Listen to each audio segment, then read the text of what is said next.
My family created a Facebook group called Emily's Dream Wedding at James Estate for my sister's wedding at my house without permission. I made sure the estate no longer existed. Hi everyone! Today's story will blow your mind, but really quick, if you enjoy this content, hit that subscribe button. Channel's been a bit quiet lately, and your support keeps it all going. Let's jump in. Original post. I, 29M, need to share this story because I've reached a breaking point with my family's manipulation, and what I'm about to do will permanently eliminate their ability to use me as their personal ATM and doormat. For context, I'm James, a software engineer who made some smart investments early in my career. 3 years ago, I bought a beautiful 4-bedroom colonial house in Connecticut with cash. It sits on 2 acres, has original hardwood floors, a renovated kitchen, and a backyard that apparently screams wedding venue to my delusional mother Patricia, 53F. My younger sister Emily, 21F, got engaged 6 months ago to Tyler, 22M, who she's known for exactly 8 months. My mother immediately started planning this massive 200-person wedding despite Emily being unemployed and Tyler working part-time at a sporting goods store. When they couldn't secure a venue within their $500 budget, yes, $500, my mother had an epiphany. 2 weeks ago, Patricia showed up at my house with Emily, Tyler, and a wedding planner named Sharon. Without asking, they started measuring my rooms, discussing where the dance floor would go, and debating whether my master bedroom would work better as a bridal suite or if they should use it for the photographer's equipment. When I asked what was happening, my mother announced that my house would be perfect for Emily's June wedding.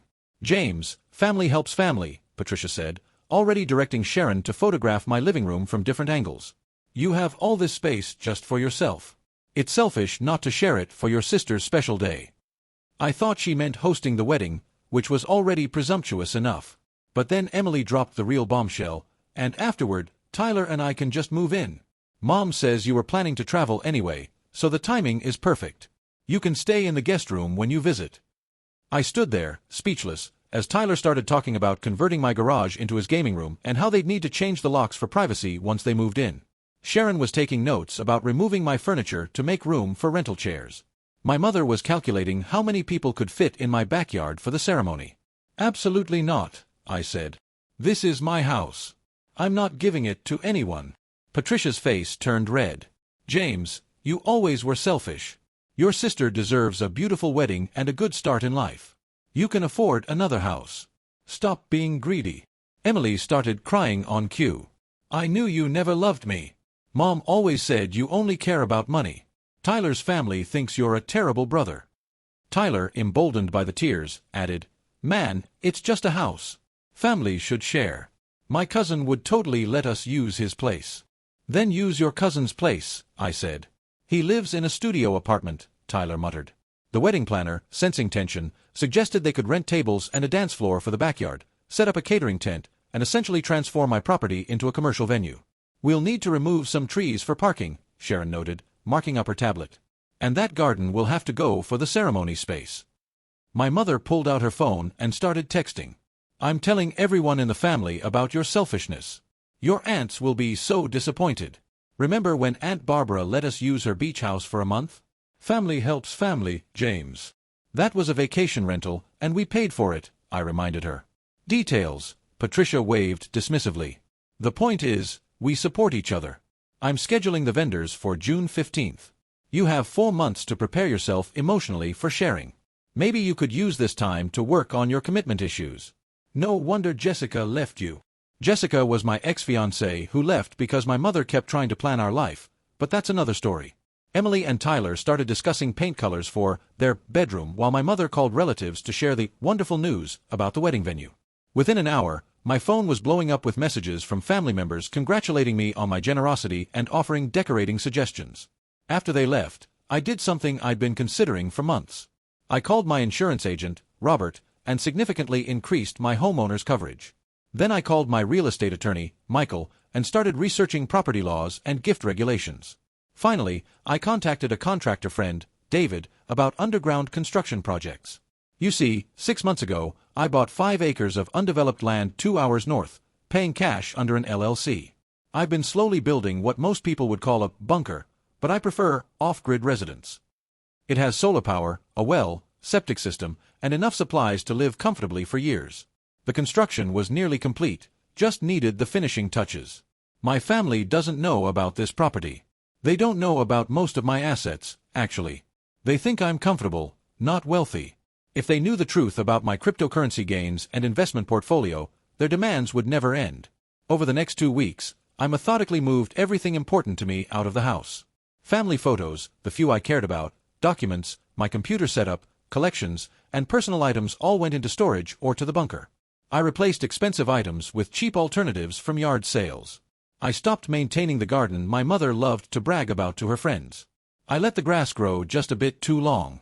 I also started a controlled burn pile in my backyard, citing spring cleaning. I made sure to do everything by the book: permits, safety equipment, proper distance from structures. The fire department even came out to inspect and approve it. Just be careful, the fire chief, Charles, warned. These old houses have a lot of dry wood. One spark in the wrong place. I nodded solemnly. I'll be very careful. My mother visited 3 more times with wedding planners, florists, and caterers. Each time, she acted like the house was already hers to manage. She started a Facebook group called Emily's Dream Wedding at James Estate, where she posted photos of my house and discussed decorations. 180 people joined, all offering opinions on how to transform my property. Emily created a wedding registry with a $50,000 goal, noting that gifts would help them start their new life in their new home. She posted photos of my master bedroom labeled Future Nursery, and my office labeled Tyler's Man Cave. Last week, they showed up with a contractor to discuss removing a load-bearing wall to open up the space for better flow during the reception. The contractor, Gary, looked uncomfortable when I asked if he had my permission to be there. Mrs. Patricia said she was the homeowner's mother, he explained. I'm the homeowner, I said. Please leave. My mother exploded. James, stop embarrassing me. We're trying to create something beautiful for your sister. You're trying to steal my house, I corrected. Steal? I'm your mother. I gave you life. This house wouldn't exist without me. Emily cried again. Tyler called me various names. The contractor left quickly. My mother posted on Facebook that I was having emotional issues and asked people to pray for me. Here's what they don't know. Tomorrow, I'm leaving for a business trip to Seattle. I have plane tickets, hotel reservations, and meetings scheduled with potential clients. Everything documented, everything verifiable. I'll be gone for a week. What they also don't know, my house's 60-year-old electrical system has been acting up lately. I've documented every flicker, every burnt-out bulb, every suspicious burning smell. I've filed reports with the power company. I've expressed concerns to neighbors about the old wiring. I even called an electrician last month who quoted $15,000 to rewire the house, a quote I declined because it was too expensive right now. Funny thing about old houses, sometimes electrical fires start in the walls where nobody can see them until it's too late. Especially in houses where the owner has been doing a lot of spring cleaning with burn piles, where investigators might find evidence of recent fire activity that could mask other causes. Especially when the owner is conveniently away on a documented business trip. My insurance is paid up. My valuables are safe. My new life is waiting. By the time I return from Seattle, there won't be a house for Emily to steal or a venue for her entitled wedding. There will just be an insurance check and a brother who's devastated by the loss but ready to start fresh, somewhere new, somewhere my family will never find. Some might say this is extreme. But when your family sees you as nothing more than a resource to exploit, when they literally plan to steal your home and expect gratitude for the privilege, sometimes scorched earth is the only solution. They want my house. They can have the ashes. I'll update when I get back from Seattle. Update 1 week later. I'm back from Seattle, or rather, I'm at a hotel near what used to be my house. The fire happened faster than I expected. According to the fire department's report, the electrical fire started in the wall between the kitchen and living room around 2 a.m. on Tuesday. By the time my neighbor Nicholas noticed the smoke and called 911, the entire first floor was engulfed. The house was a total loss. Nothing salvageable. The firefighters said it was lucky I wasn't home. Charles, the fire chief who'd inspected my burn pile, noted that old wiring was a ticking time bomb in these historic houses. We see it all the time, he told the insurance investigator. Homeowners been complaining about electrical issues for months. These old houses, once a fire starts in the walls, it's like a chimney. My neighbor Kathleen told investigators she'd seen lights flickering in my house for weeks. Another neighbor, Anthony, mentioned I'd asked him about electricians because I was worried about the wiring. The power company had records of my complaints. Everything pointed to a tragic but preventable accident. I flew back immediately when the fire department called. My performance at the airport was Oscar-worthy: shock, devastation, repeatedly asking if everyone was okay. Was anyone hurt? The airline staff were so sympathetic that they upgraded me to first class. The real drama started when I called my mother from the hotel. "Mom, there was a fire. The house is gone." Silence. Then, "What do you mean gone?" "Electrical fire. Total loss. The fire department says it started in the walls." The sound she made wasn't quite a scream, wasn't quite a sob. It was something primal, the sound of someone watching their plans literally go up in smoke. "The wedding!" she shrieked. "Emily's wedding. There's nothing left, Mom. I'm sorry. You did this," she accused. "You burned it down rather than share it." I was in Seattle. I have receipts, witnesses, an entire tech conference worth of alibis. She hung up on me. Within an hour, my phone exploded. Emily called sobbing so hard I could barely understand her. Tyler texted calling me a psycho-arsonist. My aunts demanded explanations. The Facebook wedding planning group turned into a digital riot. The best part? Emily had already sent out wedding invitations listing my address as the venue. 150 invitations announcing a June 15th garden wedding at the James Estate, she actually called it that, with reception to follow. She'd printed maps. She'd made a wedding website with photos of my house. Patricia showed up at my hotel that evening with Emily and Tyler in tow. Hotel security had to escort them out when Patricia tried to physically attack me in the lobby, screaming that I was a house murderer and demanding I buy Emily a new venue. "You have money," she screamed as security dragged her away. "Buy another house. Fix this." Emily's friend started a GoFundMe titled "Dream Wedding Destroyed by Tragic Fire" with a $75,000 goal. The description heavily implied I should donate the insurance money to Emily's wedding fund. They raised $127 from 3 donors, all Tyler's relatives. The insurance investigator, Stephen, was thorough but found nothing suspicious. Why would he? I'd been complaining about electrical problems for months. I'd gotten quotes for repairs I couldn't afford. I was out of town on verifiable business. The fire chief confirmed old wiring was a common cause of fires in these vintage homes. My burn pile. Properly permitted, properly extinguished days before I left, completely unrelated. "You're lucky you increased your coverage when you did," Stephen told me. 6 months earlier and you'd be looking at half the payout. "My financial advisor recommended reviewing all my insurance annually," I replied. Thank God I listened. The check would be substantial. More than enough to start over somewhere else. Update 2 weeks later. The family explosion continues.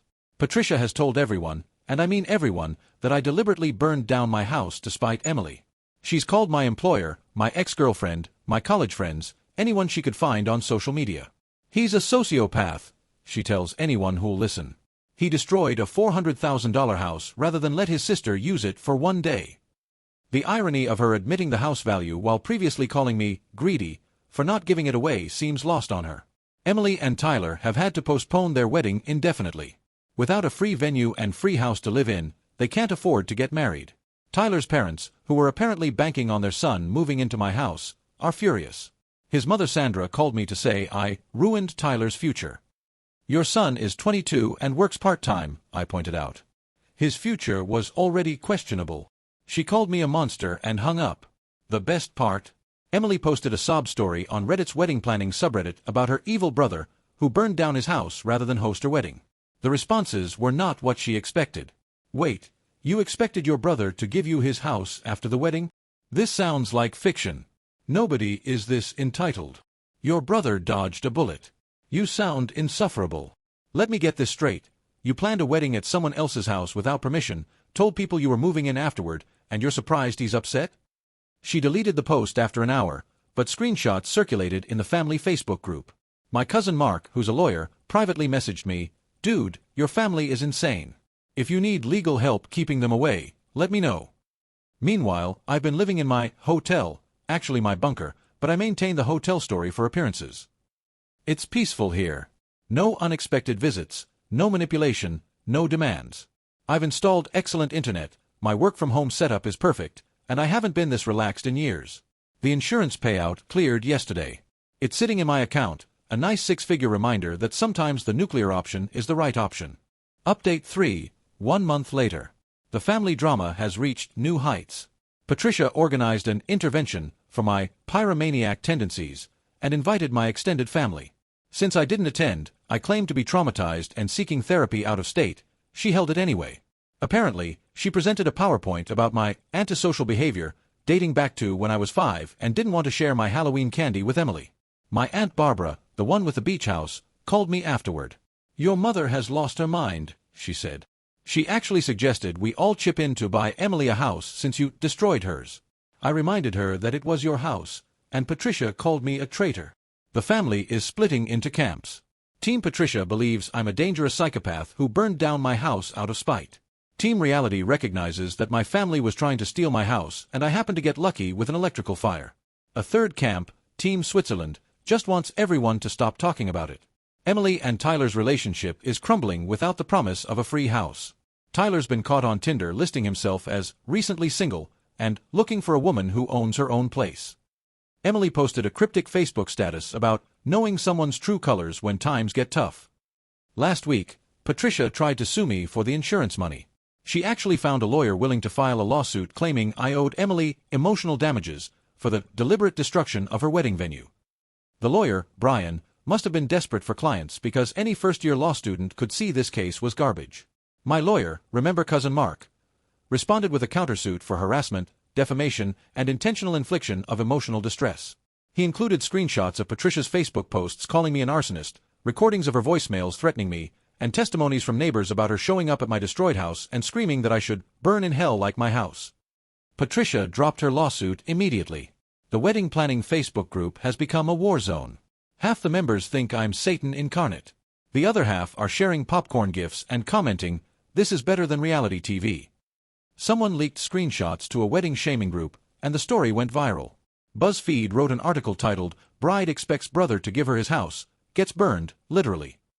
Update 4, 3 months later. Life at the bunker is perfect. I've told everyone I'm staying with a friend in Vermont while I heal from the trauma. In reality, I'm living my best life off-grid. Solar panels provide all my power, the well water is crystal clear, and my internet connection is better than what I had in the suburbs. I work remotely, order groceries for delivery to a drop point, and haven't seen my family in person for 2 months. It's glorious. Meanwhile, the family drama continues to entertain me from afar. Emily and Tyler broke up after she caught him trying to slide into her best friend's DMs with messages about how he needs a woman who can provide stability. The same best friend who was supposed to be her maid of honor. Patricia has moved on from blaming me for the house fire to blaming me for Emily's broken engagement.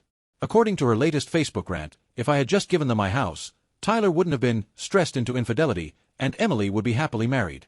"James destroyed Emily's life," she posted. "A good brother would have sacrificed for family." The comments were brutal. "Ma'am, your daughter's boyfriend was a gold digger. Imagine being 53 and not understanding property rights. Your son doesn't owe your daughter a house. Seek therapy." My favorite came from a distant cousin. "Patricia, remember when you sold James' childhood bike to pay for Emily's dance lessons and told him to stop being selfish? This energy is karma." Final update, 5 months later. I'm writing this from my bunker's deck, watching the snow fall on my private acres while sipping coffee that I made on my solar-powered stove. Life is good. The family situation has reached its logical conclusion. Emily eloped last week. Not with Tyler. He's dating a 40-year-old divorcee who owns a condo. Emily married a guy named Joshua she met at her retail job. They had a courthouse wedding with 6 guests and a reception at Applebee's.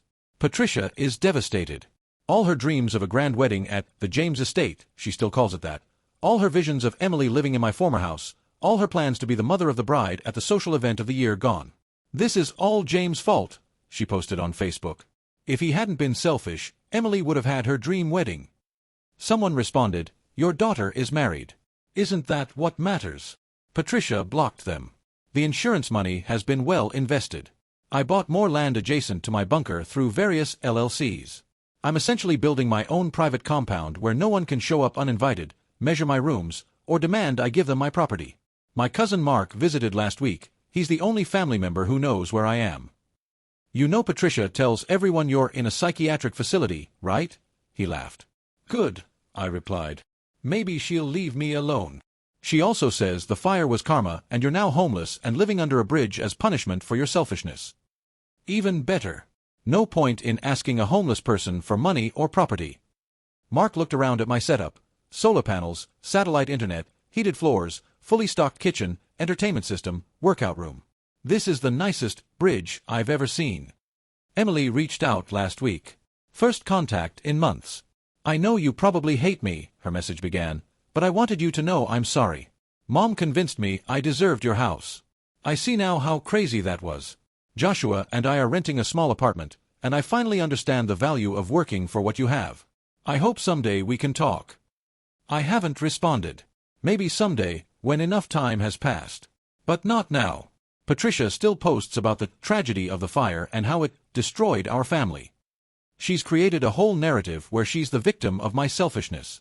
The truth, that she tried to steal my house and give it to her entitled daughter, has been revised in her mind to me being an evil son who wouldn't help family. But here's the thing, I did help my family. I helped them learn that actions have consequences, that you can't just take what isn't yours, and that sometimes when you push someone too far, you lose everything. The house fire was officially ruled accidental, caused by old wiring. The insurance paid out in full. I disappeared from their lives completely. Emily learned to stand on her own feet. Tyler showed his true colors. Patricia exposed herself as the narcissist she's always been. And me? I'm sitting in my bunker, far from the madness, living my best life. They wanted my house so badly they couldn't see the warning signs. The flickers. The burning smell. The documentation. The permits for the burn pile. The increased insurance coverage. The business trip to Seattle. Sometimes people ask if I feel guilty. After all, I did burn down a beautiful historic house. But then I remember my mother measuring my rooms without permission, Emily posting photos of MY house labeled as her future home, Tyler planning his gaming room in MY garage, and 180 strangers discussing how to redecorate MY property for a wedding I never agreed to host. No, I don't feel guilty. I feel free. They wanted my house. They got exactly what they deserved. Nothing but ashes and a cautionary tale about trying to manipulate and steal from family members who have the means and will to fight back. The bunker doesn't have room for any weddings, by the way. Just how I planned it. Epilogue, present day. It's been 6 months since the fire. I've legally changed my last name and moved my business operations to a new LLC. My family thinks I'm institutionalized, homeless, or dead, depending on which relative you ask and what day of the week it is. Emily and Joshua are still married, working retail, and seem genuinely happy in their small apartment. She posts photos of their modest life with captions about earning everything ourselves and the value of hard work. Character growth through consequence. Tyler is engaged to the divorcee. She's already caught him texting other women but apparently doesn't care as long as he maintains her lawn. Match made in heaven. Patricia has started a blog about surviving family betrayal, where she writes fictional accounts of my childhood selfishness. Last week's post was about the time I wouldn't let 3-year-old Emily play with my Legos because she ate them. According to Patricia, this was an early sign of my antisocial personality disorder. The blog has 4 readers, all her. And me. I'm expanding the bunker. Adding a greenhouse, a workshop, maybe even a guest house for the very select few I might want to visit. Mark jokes I'm building a supervillain lair. He's not entirely wrong. But here's what I've learned. Sometimes cutting toxic people out of your life requires extreme measures. Sometimes you have to burn it all down to rise from the ashes. And sometimes, the best revenge isn't served cold. It's served at approximately 1,100 degrees Fahrenheit, the temperature at which house fires typically burn. They wanted my house. They wanted my life. They wanted to take everything I'd worked for and call me selfish for not surrendering it with a smile. Instead, they got nothing. And I got everything. Peace, freedom, and a life entirely my own. The house is gone, but I remain. Stronger, wiser, and completely untouchable in my off-grid fortress where family manipulation can't reach. Some might say burning down a house is extreme. But when your family sees you as nothing more than a resource to exploit, sometimes extreme is the only language they understand. They forced my hand, and I played it perfectly. The fire department's report still lists it as an electrical fire. Accidental. Unavoidable. A tragedy. They're right about one thing. It was definitely a tragedy. Just not for me. Comments are disabled. If you know, you know. And if you're reading this, Patricia, the psychiatric facility has excellent Wi-Fi.